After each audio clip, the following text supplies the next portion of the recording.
Hi, I'm Tamara Fountain. I've served on the OMIC board for several years. I practice plastics in Chicago, and I'm going to talk to you today about informed consent. I title my talk, "My Doctor Never Told Me That Would Happen," and I'm going to tell you today why informed consent is important to take care of your patient, to take care of yourself, and to provide better care. So I think if we answer the first question, which is, what does it have to do with medical malpractice? It'll answer the other questions. Why is this important? How does it protect the patient? And how does it protect the doctor? So the first question, what does informed consent have to do with medical malpractice? Well, if you consider that in 70% of cases where people bring suit against their doctors, some form of communication breakdown is alleged, whether the patient felt that their needs were not being addressed, whether their family thought they were being dismissed, whether they thought information was not being conveyed. In some level, there's a communication breakdown in about 70% of cases. In most medical malpractice cases, three things have occurred. There's almost always an adverse outcome. In many cases, the patient wasn't prepared for that outcome. And in many cases, there is not a strong bond between the patient and his or her physician. So, which of these three things are under our control? In many cases, we know adverse outcomes happen. But what we can strengthen is preparing the patient and our bond with the patient. And that's where informed consent is most powerful. If you don't do informed consent well, in the court of law, you could be accused of battery, fraud, and negligence. In medicine, it means that we've operated or treated a patient without their permission, or we've gotten their permission, but we've changed the person administering the treatment, or we've done a different procedure. Fraud, as legally defined, is the intentional deception for personal gain or damage to another individual. And everybody's familiar with Bernie Madoff. Everybody thinks about that, and we know that that's fraud. In medicine, fraud implies that we have falsified our training and our experience. And here's an example of an ad advertising LASIK procedures. And at the bottom of the ad, it says over 20,000 microsurgical procedures performed in an ad about LASIK. One would tend to think that this practice has performed 20,000 LASIK procedures. But in actuality, it's cataracts. So this could be misleading. Other advertising for refractive surgery, for instance, where a promise is made of 20/20 vision, or the ubiquitous cross sign over spectacles or contact lenses implies that after surgery, you'll be able to throw these things away. This is a form of informing the patient about results, and this can be misleading, which is why many times malpractice insurance companies, before they insure a doctor, want to see that doctor's advertising, because it is an extension of your informed consent process. Other areas where fraud could be alleged is if you use something that is approved by the FDA, but you're using it off-label, or you're using something that's not approved by the FDA. Most patients would want to know that, and that's part of the informed consent process as well. If you're performing research, and if you are not sure whether it's research or not, if you're planning to publish your results, if you're planning to present your results at a meeting, then that crosses the threshold into research. And research consents have a higher bar. People need to know, in addition to the complications at risk with a general procedure, they also need to know if they're part of a research protocol, and that needs to be conveyed to them as well. So the final allegation, if you do informed consent improperly, is an allegation of negligence. Now, it helps to go back to the clinical aspect of things and think about what is a medical malpractice. What are the four things that have to be satisfied? And they are a duty to the patient, which is in general a doctor-physician relationship. And then there's some deviation from the standard of care, otherwise known as negligence. There has to be an injury to the patient, and ultimately it has to be proved that that departure from the standard of care caused the damage to the patient. Once those four factors are met, then you have the foundation for a medical malpractice suit. When you're looking at informed consent, there again is a duty to tell the patient a patient was injured and that injury was something that would have been covered in a proper informed consent but wasn't, and the patient would have refused, is the assumption, would have refused that treatment had they been told of that particular complication. So that's the legal definition. So what is informed consent? Many times we think of it as the signature on the bottom of the document that gives us permission to treat a patient, but it's a lot more than that, and there are 4 fundamental components that I'll go over now. The first one is competence, and what I mean by that is the patient cognitively and legally able to give permission for treatment? In most cases, someone over the age of 18 is competent to give their permission. But we know there are circumstances due to mental illness or frailty or dementia associated with aging where a patient is not in a position to give their informed consent for a procedure, in which case there might be a power of attorney or a family member who has that legal authority. Clearly, somebody under the age of 18, in general, does not have permission to give consent, and there will be a surrogate, almost always a parent.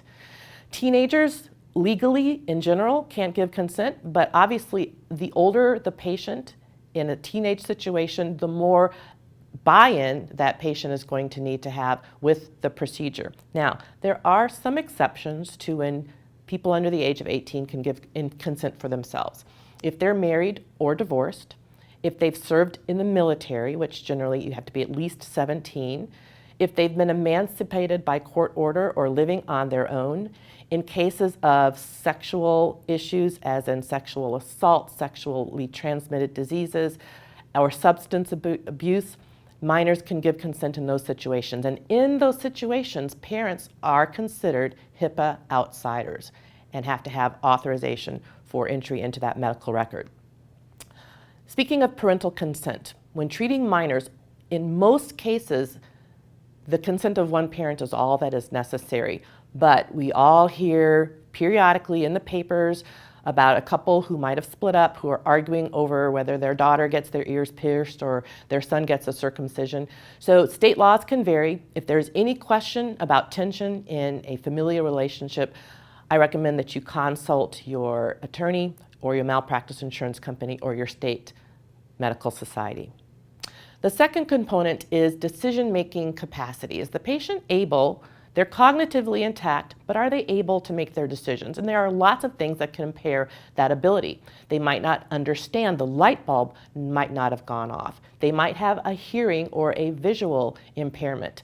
They might not be able to read. They might not be able to understand English or the language that you're communicating with them in. They might be momentarily impaired from some sort of substance, whether it's drugs or alcohol, or they might be emotionally, like a woman giving birth might not be in the best condition to decide whether or not she wants to have, for instance, a sterilization at the end of her birth. So there are instances where people might not be in the best mental frame of mind to make a medical decision, and it's up to us as physicians to understand when that's in place and to tread carefully and to adjust accordingly. One other note about sensory impairments, the American Disabilities Act is a very powerful and far-reaching act. It is our responsibility to provide, for instance, in someone who has a hearing disability, to provide whatever manner of communication assistance that patient needs. And we do know of cases where patients were not provided with that and they were alleged to have been damaged by the lack of proper informed consent. And we deal as ophthalmologists with patients with visual impairments, obviously, every day. The third component, which is what most people are familiar with, it's the meat of informed consent, is the disclosure. It's what we tell the patient. What treatment are we proposing? What are the risks? What are the benefits? And what are the alternatives? This is the disclosure portion. But how do we decide how much to tell a patient? Well, we could think about what would most physicians who are about to administer X treatment tell their patient. We could think about it from the patient side of things, which is what would most patients undergoing this treatment want to know. Either way you look at it, this disclosure and the amount of disclosure depends on the riskiness of the procedure, and the threshold is higher the greater the risk, whether it's death, paralysis, loss of body function. Your obligations increase in those situations.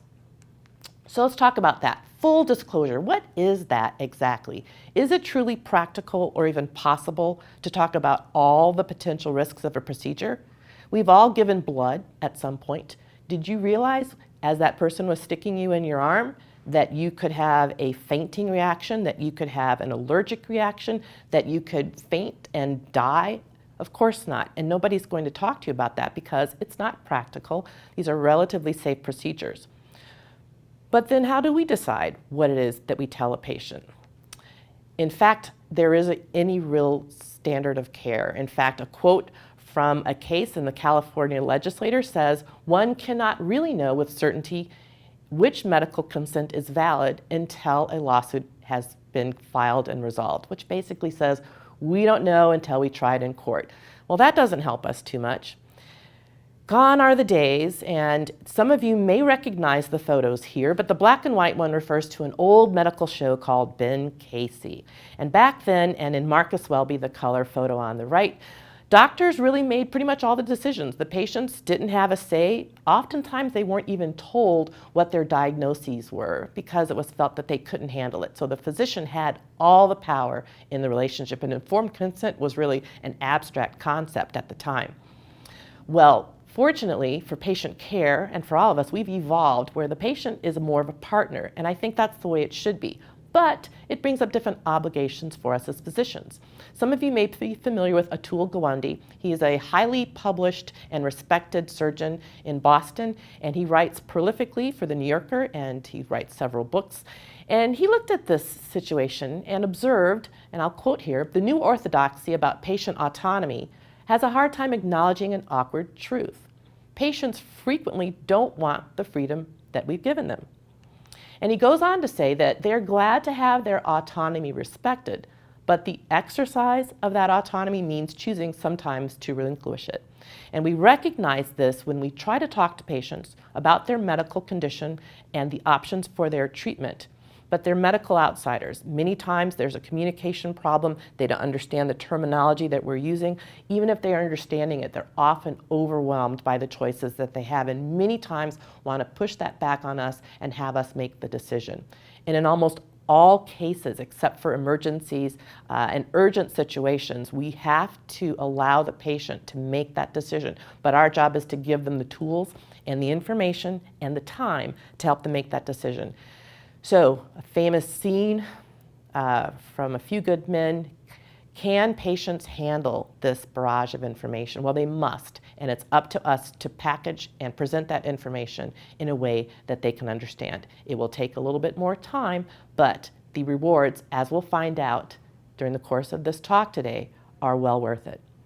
So, one approach to the risk, benefit, and alternative disclosure discussion is, don't forget, what happens if we don't do anything at all? Because that, in many cases, is a viable option, whether it's cataracts or ptosis. These are elective procedures. In most cases, patients improve from these procedures. But if they don't have these procedures, there's no immediate jeopardy to the overall health of their eye or their visual system. What are the most likely complications? So, not getting the 20/20 vision afterwards. We can't promise that. If you're, like I am, a plastic specialist, if you're doing ptosis surgery, for instance, there's a good chance that the lid's not going to be exactly where we wanted it to be. It's very important also to talk about the worst case scenario. And for the kinds of things that we do around the eye, that has to involve vision loss or blindness. Now, when we start talking about these catastrophic potential risks, which in most cases are not likely, I think it helps in many cases to put that in perspective and add some probability and use a common situation that almost everybody is familiar with. You could, for instance, consider talking about the risk of death from a car accident, which in our country is a very high risk, yet we get in our cars every day to get to and from where we need to go. We know intellectually that there's a risk involved with that, but we also recognize that it's not very probable. So I think we can help patients process the fact that they make risk management decisions every day. This is just a medical setting, and the probability issue is no different than the risks that we take every day. This discussion, except under extenuating circumstances, should take place in advance. That gives the patient time to process the information, time to ask questions if they have some.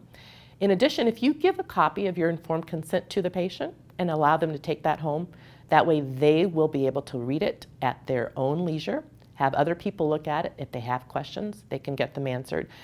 And it helps protect you in an event, and we've seen this in court, where the patient has signed a consent form, but they'll say, you know what, I signed that in the doctor's office. I really didn't have a chance to read it, and I didn't understand it. If you give a copy as your routine office policy to the patient, it's going to be very difficult for them to justify the fact that they didn't read it if they had it in their possession for several weeks before their procedure. Document that you've had this discussion in the patient record, and as attending surgeons, you might work with PAs, you might work with residents, you might have techs in your office, but this primary discussion of risks and benefits and alternatives has to be done by us as physicians. We can have people help us with postoperative care instructions, wound management, etc., but this primary discussion has to come from us. And what this does is it reminds patients, as good as medical care has become in our country, as good as we've become as surgeons, as treating physicians, we physicians are readily aware of how things can go wrong, but patients aren't always as attuned to that. And this discussion reminds them that nothing can be guaranteed and that there's a certain amount of uncertainty and unpredictability in anything that we do. Or as I like to say, stuff happens.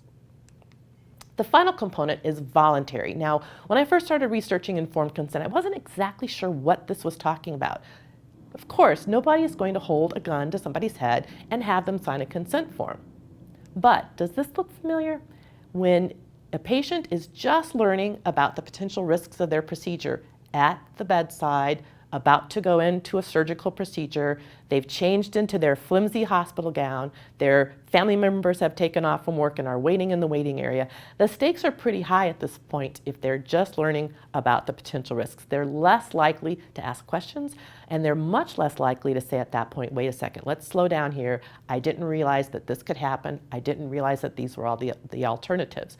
So you can have patients re-sign in a clinical setting, and many times there are other forms once they get to a surgery center out of your office that have to be signed, but the primary discussion should take place well before they're being wheeled into the operating room. Another powerful tool that we have is to ask the patients, after we've had this discussion with them, just to say, now, Mrs. Smith, can you tell me in your own words your understanding of what we've talked about today? And I think you'll be surprised after you've spent a lot of time with patients explaining things to them, how little they actually understand it. I see it all the time in my practice when I'm putting records into the computer at my surgery center and I overhear the OR nurses speaking with my patients. They introduce themselves and they say, so, Mrs. Jones, what are we having done today? And I'm surprised how many times Mrs. Jones says something like, well, she's doing something to my right lid today to make me see better. And that's as much as she can say. So I realize I probably could do a better job as well. So when we have patients teach us back, we recognize where there might be some holes in the communication process, and it allows us to loop back and go over things again and make sure that the patient understands. So to summarize what we've gotten so far, if you had a checklist for proper informed consent, these would be the elements. To make sure that the nature of the procedure has been explained, including the material risks, benefits, and alternatives in advance. Don't forget to talk about what happens if we don't do anything. Make sure the patient has time to ask questions and that you, as the attending surgeon, have performed these duties.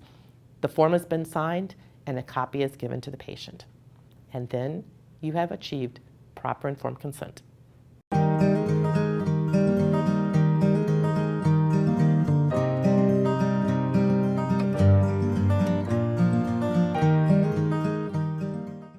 Now that we've gone over the basics of informed consent, let's talk about some special considerations. Residents, or if you're not in an academic setting, you probably have technicians and other people in your practice that help you with your patient flow.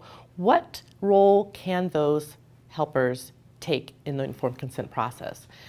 There are many elements of patient care and aftercare and pre-op evaluation that assistants can manage, but the role of the primary physician is to give the informed consent process. In addition, if residents or allied health professionals are going to have any role in the care, that has to be communicated to the patient as well. They need to understand all the players who will be playing any role in their care. They're entitled to know, and they're entitled in certain circumstances to dictate who is involved in their care. So I have a question for you. Do you think that it is the physician's duty to discuss with a patient the physician's inexperience in performing a procedure? We know that we learn a lot during residency, but learning doesn't stop there. As practicing physicians, we probably learn far more after our residency than we do during our residency. So how do we navigate that learning curve? Everybody knows that residents are inexperienced, but once we're out and practicing, our patients assume that we're experienced in everything that we do, but not always is that the case. So how many of us have not fielded the question when patients come to us with the list of things that they're supposed to ask their doctors? How many of these have you done, doctor? Well, you have to be honest if you're asked that question. But what if they don't ask the question and you're doing something for the first time? You've learned a new technique or a new procedure. What are you going to tell the patient? Well, I think if you put yourself in the patient's situation, in the patient's shoes, you would want to know if your doctor was going to be doing something for the first time with you or a family member. So I think it's up to us to tell them that as well. But there are many ways that we can go about this. When you're doing something for the first time, you can go to webinars, you can take courses at the academy or other meetings, you can review videos. There's a wealth of information online now that you can access to help in gaining experience with a procedure. You can do hands-on laboratory work or skills transfer courses, and you can observe somebody who's done a lot of these. And I think another powerful method of getting comfortable with doing something for the first time that you've not done before is to find a trusted colleague or a mentor who is willing to come in and proctor your first several cases. Line up a few cases, have that person come in and be there with you. Oftentimes you don't need that person, but it goes a long way to giving you the confidence you need, as well as the patient confidence in knowing that there is somebody there as you're learning something who knows what they're doing and can take over if absolutely necessary.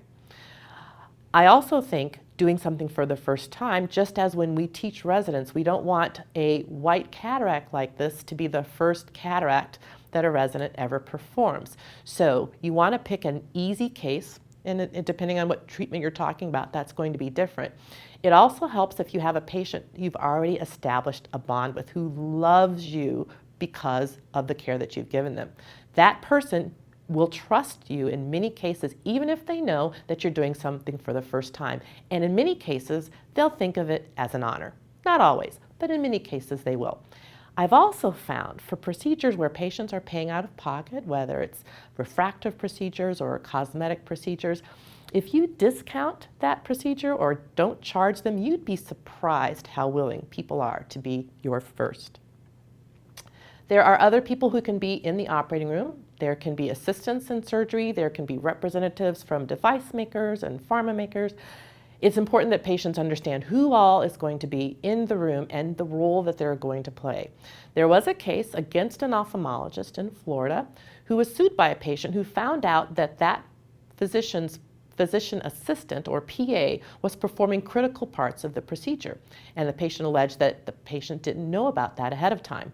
But when they went back in the records, this physician did have on his consent form that Dr. X and or his associates will be performing your care. So ultimately, the informed consent document was what saved this physician. But again, we need to be very clear with patients what role other people in the operating room may have. Co-management. It's not just optometric referrals. There are many cases where we, for whatever reason, are not able to provide the postoperative care for a patient that we've treated or operated on, whether it's taking vacation or whether it's a distance issue. As long as the patient understands, and many times it's for the patient's convenience. They might live a long ways away. You're sharing the care with somebody to make sure that the patient is getting the best care in the most practical and efficient way as possible. So these are very legitimate circumstances where you can share the care with somebody, but importantly, we have to make sure the patient understands that arrangement and agrees to it ahead of time. We do a number of things in the course of a busy day in our offices that entail a fairly significant amount of risk. People can have anaphylactic reactions to fluorescein injections, for instance. They can be visually impaired from dilation. People can have vasovagal reactions to minor procedures like chalazion repair or injections. So how much information do we need to give patients about these very routine procedures? There's really no standard. In many cases, you can have a general form. We have some forms available on the omic.com website. Or you might just have something in the intake registration forms that alludes to the riskiness of certain procedures and have the patient sign off on that. Skin in the game. So when patients literally are invested because they're paying out of their pocket for a procedure, their expectations by human nature are going to go up. What else is going to go up are the chances that those expectations may not be met. And that will, as we discussed before, increase the chance of litigation, but it increases also the burden of our legal and ethical responsibility to speak with the patient about what might happen. So when you're speaking with a patient about financial issues, it's important to clarify their obligations, whether it's the cost of a premium IOL or limbal relaxing incisions, what are the facility charges, what are their out-of-pocket expenses going to be in total, the cancellation policy as well. It's important to remember that most patients, they understand the difference between us as physicians and someone trying to sell them a new car or a computer. We've all been in situations in a retail environment where we're making a significant purchase.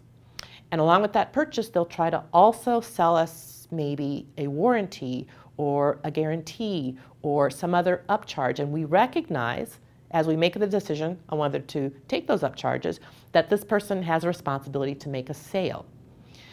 And we can factor that into whatever decision we make on that offer.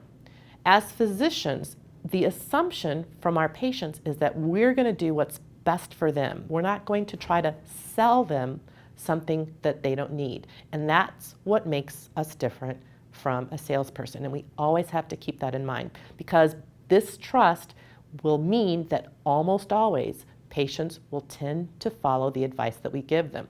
So as we're talking about self-pay and elective procedures, it's important to make the distinction between encouraging a patient to have a procedure and educating them about that. So this is a slide, a very busy slide. The take-home message is healthcare is expensive and it's getting more expensive. This shows the average single premium and family premium paid by people with insurance in our country. So not a surprise to anyone. This slide shows the rapid increase of people who have high deductible plans. This is a way of managing risk for the medical insurance companies, and this is increasingly an area where people are finding that they get the best deal for their money. But what does it mean? You know, it used to be, as I went into plastics, that people would say, you know what, good for you. You're going to be dealing, along with our LASIK colleagues, with the people who have these high, sometimes unrealistic expectations because they're paying out of pocket. And you know, you can have that. But in many respects, with these high deductible plans, what it means is that everybody is self-pay, whether it's a cataract operation or a chalazion, something covered by insurance.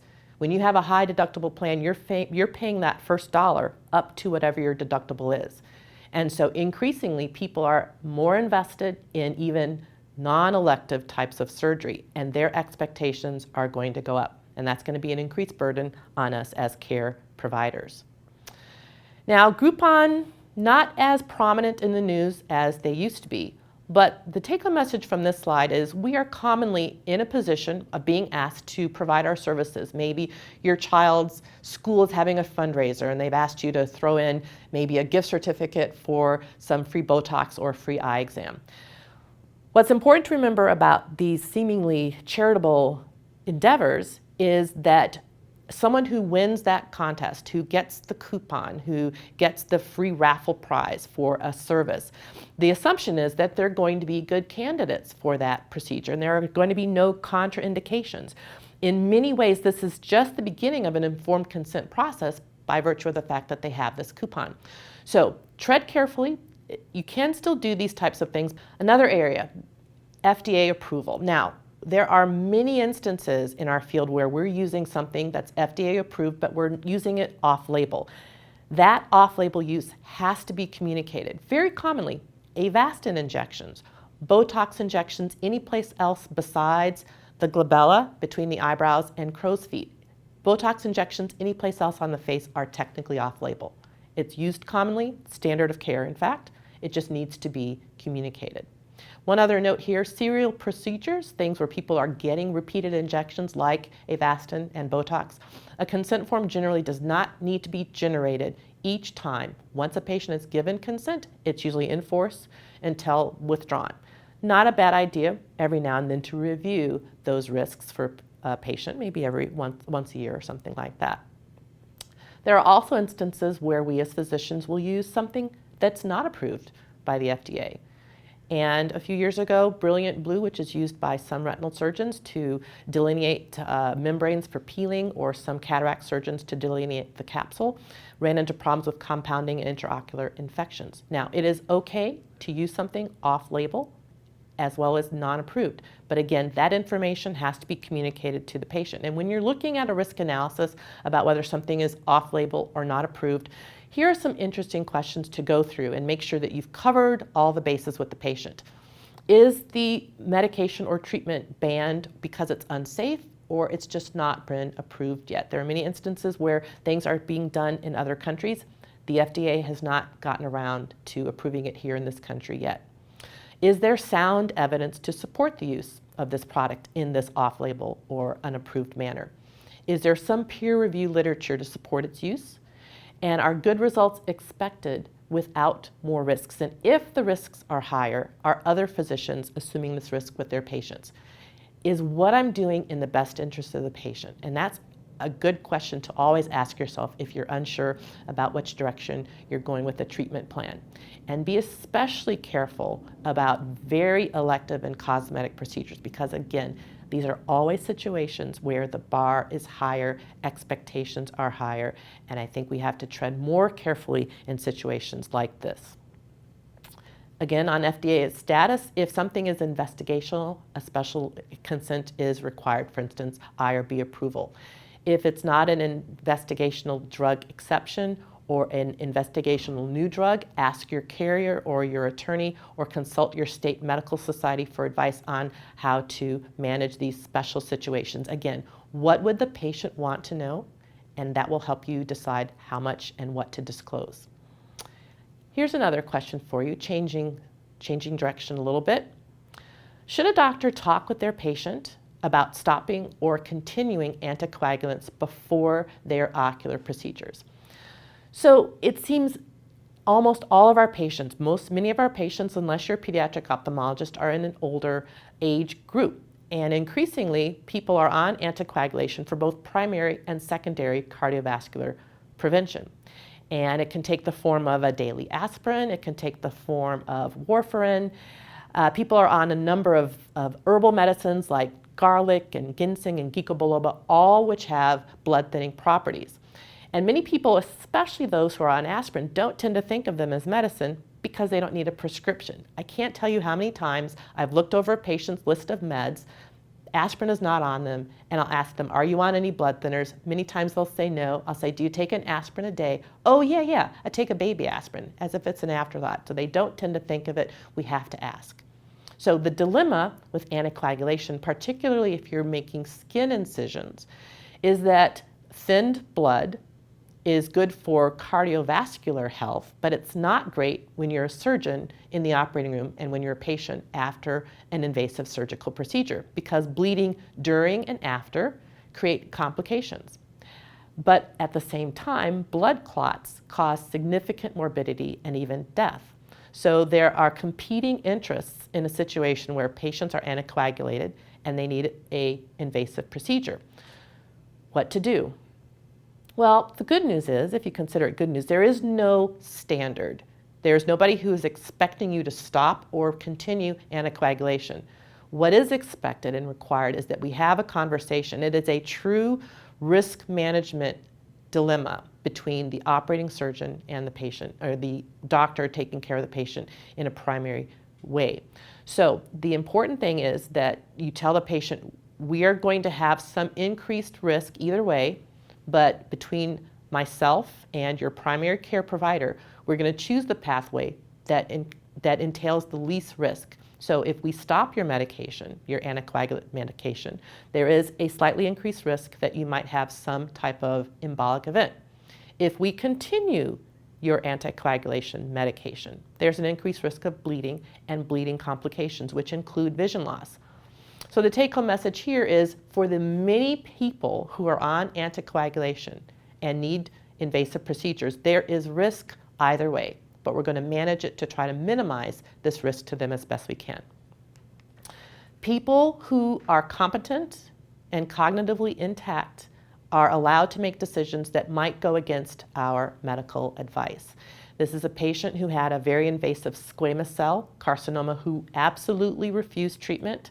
He's a patient of mine, and I took care of him with an internist. We were back and forth all the time about how to get this gentleman to consent to treatment, but he was steadfast against it, and we had to respect that decision. People who give initial consent also are allowed to withdraw that consent, and this is a gentleman who had a very high flow arterial venous malformation behind the eye. Once we realized that it was high flow, he had originally given consent to have this taken care of, but once we realized the nature of this case and realized that embolization was going to be the treatment, and recognizing the risk of that, he withdrew his informed consent, which is obviously something that autonomous patients have the right to do. In situations where patients refuse the treatment that we've recommended, it's sort of the informed consent version of signing out against medical advice, or AMA. And when possible, and it's not always possible, particularly if the relationship with the patient has deteriorated because of this tension between what you're recommending and what they're willing to undergo, there should be some documentation in the record that the patient understands the consequences of their refusal, but nonetheless is refusing medical treatment. So some notation, whether the patient signs it or not, or whether you document it in the record, should be made in situations like this. There are many forms that are available to anyone, not just OMIC insureds, but all ophthalmologists and people taking care of patients with eye problems on the omic.com website. If you go to risk management, they're highlighted with the arrow. There's a pull-down menu, and you see consent forms there. And we have many consent forms, procedure-specific consent forms, general Botox consent forms, general anticoagulation consent forms, and we also now have all of them translated into Spanish, and they're available. You can customize them, you can put your letterhead on them, and they're available free of charge in front of the firewall for whomever needs these type of information. Finally, we all recognize that we might have plan A for a patient, but for whatever reason, we have to submit to plan B. And in most consents, there is some notation about the need for alternative treatment plans to serve the patient in the best interest. And if it's not clear, we need to make it clear to patients that this is what I'm planning to do, but if I encounter a situation that I have to make another judgment or another treatment, that I will do that in your best interest. Again, going back to our Hippocratic Oath and do no harm, if whatever you're doing is in the best interest of the patient, almost always that will defend you in case that you're ever in a court of law and someone is questioning your judgment.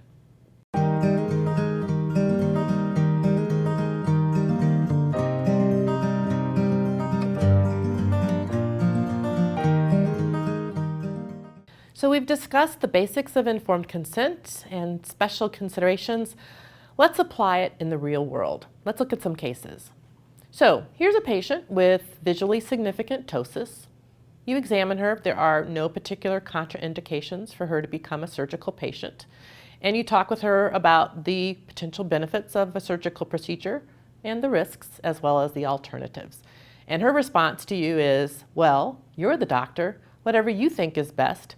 Or the corollary statement that we all have gotten, if I were your, fill in the blank in this case, if I were your sister, what would you recommend? So what do we do in a situation like this? We might know what's best, but the patient knows better. And particularly in something elective like a ptosis procedure, our role is to give the patient as much information as they need to make that decision for themselves. So in this case, I would say, well, I might be the doctor, but you're the patient. And this is how this might benefit you. You don't have to have it done. You could talk about what happens if it gets worse and what the timing would be if they decided to delay surgery. So you just give them as many scenarios as they need to understand their condition and the chronicity of the condition and the urgency, if there is any, of medical treatment and intervention. And again, have them engaged. Let them ask questions if necessary, have them come back another time, maybe with a family member, another set of ears. Sometimes we'll give patients the confidence that they seek and they need to make a medical decision. But as we talked about before, again, recognize, except in urgent situations, that most of the time the patient should have the right to make the decision, and that patients will tend to do what we recommend. And we always have to recognize the power that we have that sometimes we don't recognize.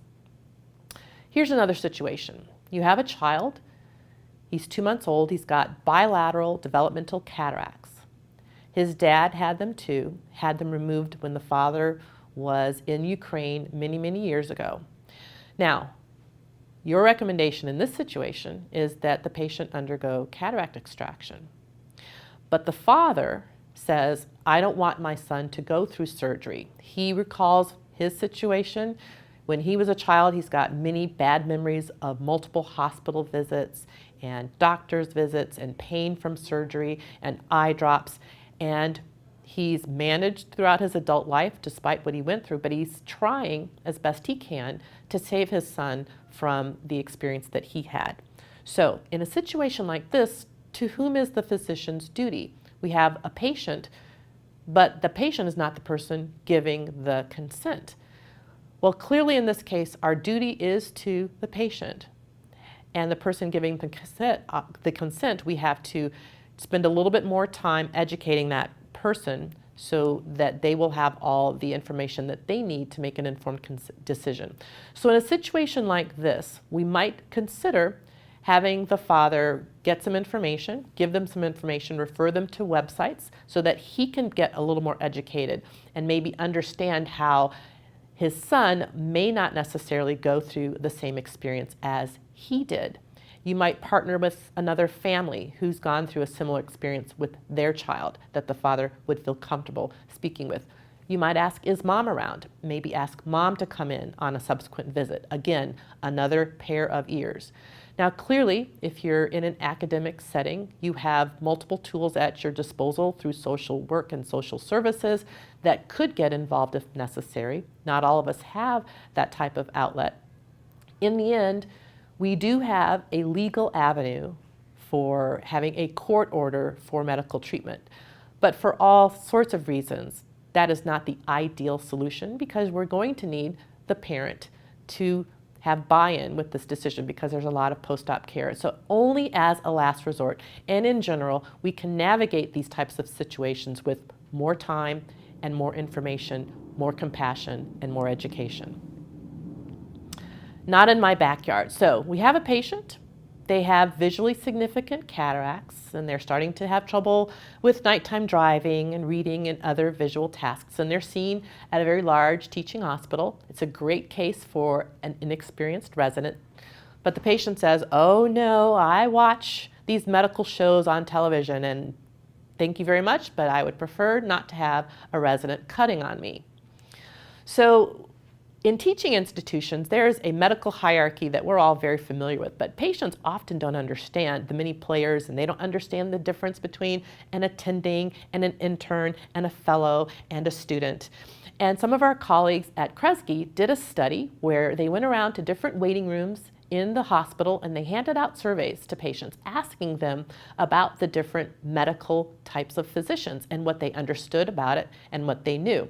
And what they found in general was that the more a patient understood about the medical hierarchy and how medical training occurs, the more comfortable they were with relatively inexperienced medical trainees being involved in their care. What they found was almost everybody wants to know the rank of the treating physician, whether it's an attending or a fellow, but fewer people understood those designations once they were aware of them. Now, a little bit over half of people said, I would not want to be a resident's first lumbar puncture. And over a third said, you know what, even if it's their 10th, I do not want to be a patient of a resident. So again, those who understood the medical system and the way we train people were much more likely to be comfortable with the involvement. But in the end, a patient has the right to know who is going to be treating them. And many patients, but not all, will consider it an honor when they are taking an active role in training a physician to be a senior doctor, but not everybody will. So we have a couple of options in a situation like this. We can say, Mrs. Smith, this is a teaching hospital and residents have to have a role in the care of the patients here. Now, we could send you to another doctor across town in a community hospital or a private office, and there you can have the undivided attention of the operating surgeon without the involvement of medical trainees or residents. Now, if everybody who came into a teaching hospital had that sentiment and had that request, we would not be able to fulfill our mission of teaching the nation's doctors. So clearly, that is not a viable solution if everybody came into a teaching hospital with that request. But in isolated settings, it is okay to say, well, in this case then, all right, we will operate on you. The resident will be watching, they'll be in the room, they'll be observing, but they will not have a hands-on role in your care. And so there's no right or wrong way to go about it, but the patient has to have their rights respected, and if those rights don't jive with the commitment of a teaching institution, well, that patient can go elsewhere, but they have to know the role of that resident, whatever that role is. So in another case, we have a 44-year-old Korean hedge fund manager. She is looking for treatment for her tired-looking eyes. She doesn't have a lid crease. Her mother has a very similar appearance. In fact, her corneas are almost nearly hidden by the excessive skin. Her mother's never had surgery. So she gets a recommendation of a coworker, and she sees a very prominent local plastic surgeon. He's got celebrity glossy photos in his office. He's got the Best Doctor magazine covers on the walls with the cherry wood and the mood lighting. He's nice. He is very thorough with her with his examination and his discussion of the potential risks and benefits and alternatives to her surgery, which in this case is blepharoplasty. He takes all the time she needs to answer her questions, and she leaves having signed up for surgery very confident in her choice of a surgeon. Surgery goes uneventfully. He makes his standard lid crease incision and uses lid crease reformation sutures, which is very customary with many blepharoplasty surgeons. At her first weekly post-op visit, she's a little swollen and bruised. She's got a little foreign body sensation, but otherwise she's okay. She comes in at 2 weeks for her 2-week visit. Again, the swelling and the bruising are improved. The front desk staff, upon seeing her, are effusive in their compliments about her new appearance. She's escorted into the clinic room where the surgeon comes in. He's also very happy with the results and announces to her, now you have a great place to put your eyeshadow. Well, at this point, the patient breaks down, and she tells the surgeon through her tears, I don't care about eyeshadow. I wanted to get rid of my tired-looking eyes, not my Korean-looking eyes. So what went wrong here? This surgeon did flawless surgery. Everything went as the surgery was supposed to go. It was within standard of care as a surgical technique. So what was different here, however, was this patient had spent her entire life with a typical Asian eyelid with no lid crease. Any lid procedure in a patient is going to necessitate the formation of an incisional line. In most cases, we put that line in a patient's natural crease. When they don't have a natural crease, that incision is going to create one. In many patients, particularly who want to preserve their cultural identity, they're not going to want a lid crease that's very different in appearance from the lid before. And so Asian patients in this particular case, they need to know ahead of time, not only the risks of bleeding and infection and need for further surgery, etc., the normal standard or informed consent, but a situation like this, they have to understand the nuances of the incision that has to be made for surgery and how it may change their lid appearance and may affect their feelings of cultural identity. So in this situation, the surgeon failed to address the impact of his typically high lid crease incision on a patient who didn't have a lid crease before. And that's where the surgeon failed in this situation. Speaking of blemishes, again, as surgeons, we have to be careful about transferring our impressions of what's an ideal result onto a patient. And some of you may be familiar with Cindy Crawford. She was a very famous model who modeled a lot back in the 80s. And when she first got her start, her first agent told her she had a mole just above the corner, the left side of her mouth. And they said, you know what, Cindy, you have a great future in modeling, but you know what, you gotta get rid of that mole. To her credit, she felt that mole was part of her. She didn't view it as a blemish or anything that detracted from her appearance, and she resisted that advice. Now it's her signature mark, and in fact, you can go online and find out how to get your own Cindy Crawford mole. So to summarize, again, if we are looking at basic informed consent and we created a checklist, these would be the features on your basic checklist. Have we talked to the patient about the nature of the procedure in advance? Have we detailed the risks, the potential upsides, as well as the alternatives, including not doing anything? Did we give them time to ask questions?